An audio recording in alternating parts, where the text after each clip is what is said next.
Todos nós desejamos experiências de alguma natureza. A experiência mística, a religiosa, a sexual. A experiência de possuir muito dinheiro, poder, posição e domínio. Tornando-nos mais velhos, podemos ter acabado com as exigências de nossos apetites físicos. Porém, exigimos experiências mais amplas, profundas e significativas e tentamos por vários meios obtê-las. Expandindo a nossa consciência, por exemplo, o que com efeito é uma arte, ou tomando drogas de toda espécie. Esse é um velho expediente, existente desde tempos imemoriais. Mastigar um pedaço de folha ou experimentar um mais novo produto químico, a fim de provocar uma alteração temporária na estrutura das células cerebrais, uma sensibilidade maior e uma percepção mais intensa que proporcione um simulacro da realidade. Essa exigência de sucessivas experiências denota a pobreza interior do homem. Pensamos que por meio delas podemos fugir de nós mesmos, mas essas experiências são condicionadas pelo que somos. Se a mente é mesquinha, ciumenta, ansiosa, a pessoa poderá tomar a mais moderna droga, porém só verá sua própria e insignificante criação, as projeções sem importância de seu próprio profundo condicionado. A maioria exige experiências completamente satisfatórias e duradouras que não possam ser destruídas pelo pensamento. Assim, atrás dessa exigência está o desejo de satisfação, e esse desejo de satisfação dita a experiência. Por conseguinte, temos de compreender não só essa matéria de satisfação, mas também a coisa que se experimenta. Ter uma grande satisfação é experimentar um grande prazer. Quanto mais duradoura, profunda e ampla a experiência, tanto mais agradável, e portanto o prazer dita a forma de experiência que queremos. O prazer é justamente a medida com a qual avaliamos a experiência. Tudo o que é mensurável encontra-se nos limites do pensamento e tem a propriedade de criar ilusão. Você pode ter experiências maravilhosas e se sentir completamente frustrado. Terá então, inevitavelmente, visões em conformidade com o seu condicionamento. Verá o Cristo, ou o Buda, ou outro qualquer, em quem crê. E quanto mais crente for, tanto mais intensas serão as suas visões, as projeções de suas exigências e ânsias. Assim, se na busca de uma coisa fundamental, tal como a verdade, o prazer é a vossa medida, já se projetou o que a experiência será. E então, ela já não é válida. O que entendemos por experiência? Há nela alguma coisa nova ou original? A experiência é um feixe de memórias reagindo a um desafio, e só pode reagir de acordo com o passado. E quanto mais hábil for no interpretar a experiência, tanto mais reage esse passado. Assim, deve questionar não só a experiência de outro, mas também a sua própria. Se não reconhecer uma experiência, não há experiência nenhuma. Toda experiência já foi experimentada, senão não a reconheceria. Reconhecer que uma experiência é boa, má, bela ou sagrada e etc., conforme o seu condicionamento, e por então, o reconhecimento de uma experiência tem de ser inevitavelmente velho. Quando exigimos uma experiência da realidade, como todos nós a exigimos, não? Para experimentá-la, devemos conhecê-la, e tão logo a reconhecemos, já a projetamos, e portanto ela não é real, porquanto está ainda no âmbito do pensamento e do tempo. Se o pensamento pode pensar sobre a realidade, isso não pode ser a realidade. Não se pode reconhecer uma experiência nova. É impossível. Só reconhecemos aquilo que já conhecemos. E então, quando dizemos que tivemos uma nova experiência, ela não é absolutamente nova. A busca de mais experiência pela expansão da consciência, como se tem feito por meio de várias drogas psicodélicas, está ainda no campo da consciência e, por conseguinte, é muito limitada. Descobrimos, pois, uma verdade fundamental, ou seja, que a mente que está a buscar e a ansiar por experiências mais amplas e profundas é uma mente muito superficial e embotada, porquanto está sempre vivendo com suas memórias. Agora, se não tivéssemos experiência alguma, o que nos aconteceria? Dependemos de experiências, de desafios para nos mantermos despertos. Se não houvesse conflito em nosso interior, se não houvesse mudanças, perturbações, estaríamos todos dormindo a sono solto. Assim, os desafios são necessários à maioria das pessoas. Pensamos que sem eles, a mente se tornará estúpida e pesada, e por conseguinte dependemos de um desafio, de uma experiência, para termos mais animação, mais intensidade, para termos uma mente mais penetrante. Mas com efeito, essa dependência dos desafios e das experiências, para nos conservarmos despertos, só torna a nossa mente mais embotada ainda. Não nos mantém realmente despertos.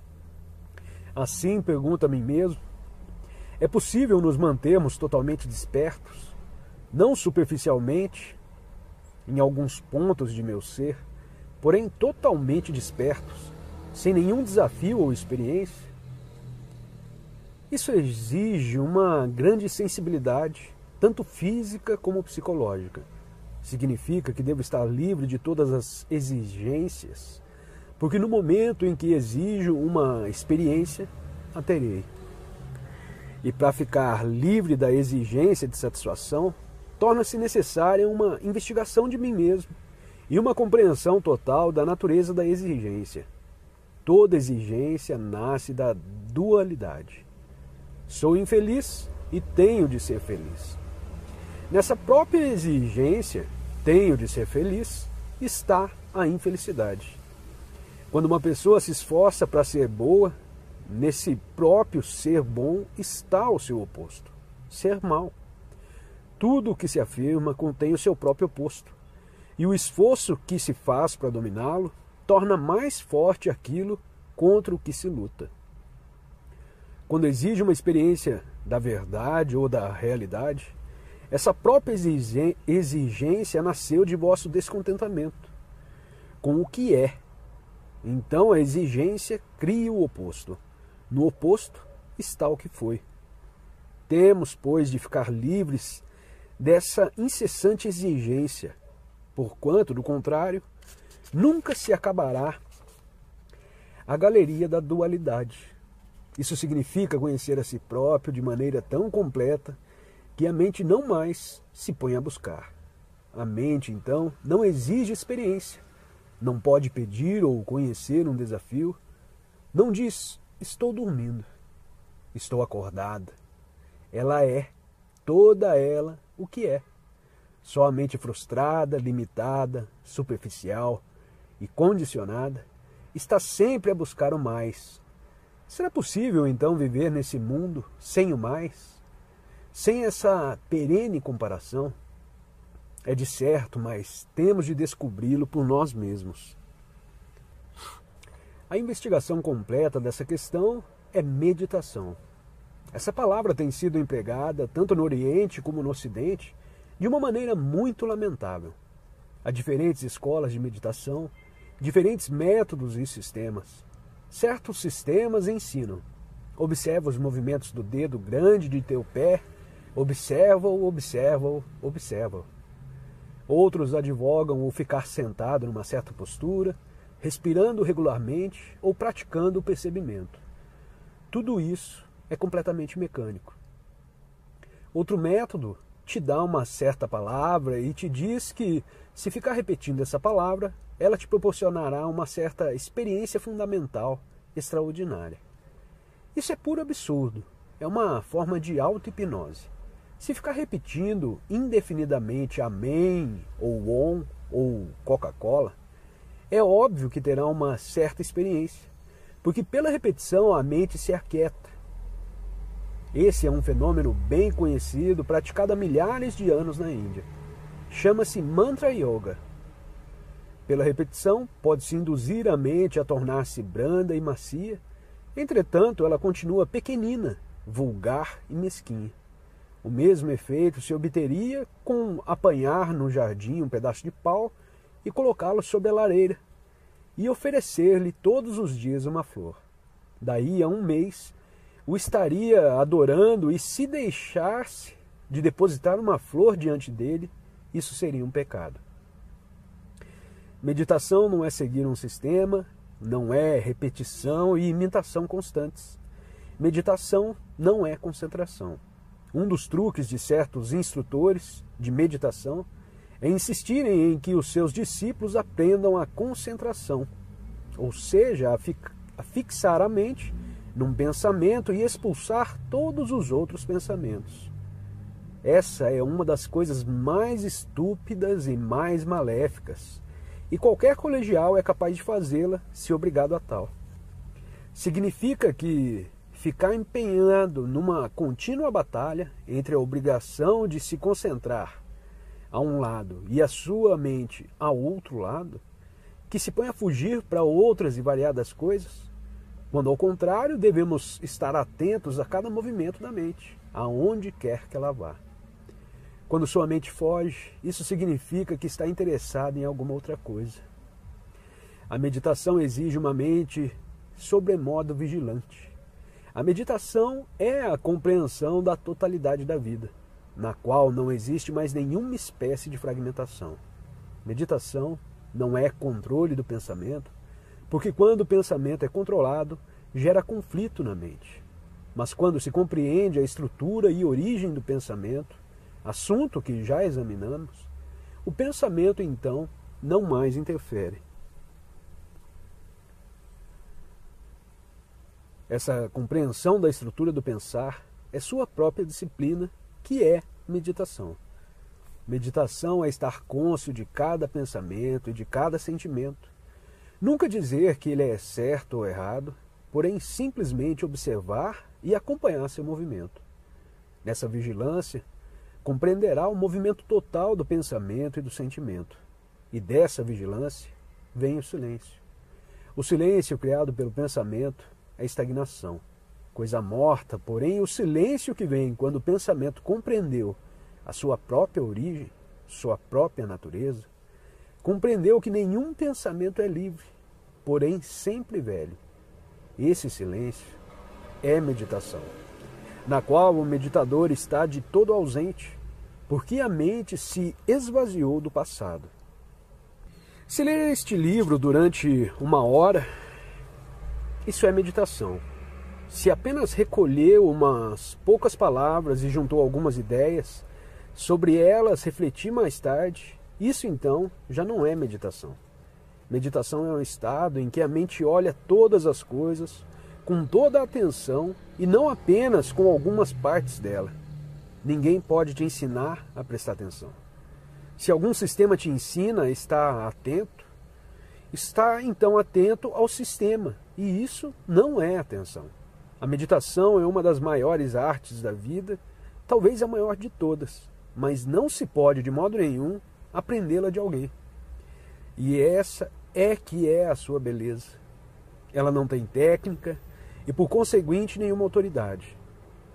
Quando está aprendendo a conhecer-se realmente, quando você observa a sua maneira de andar, de comer, o que diz as suas tagarelices, o seu ódio, o seu ciúme, e se está cônscio de tudo isso em você mesmo, sem nenhuma escolha, isso faz parte da meditação.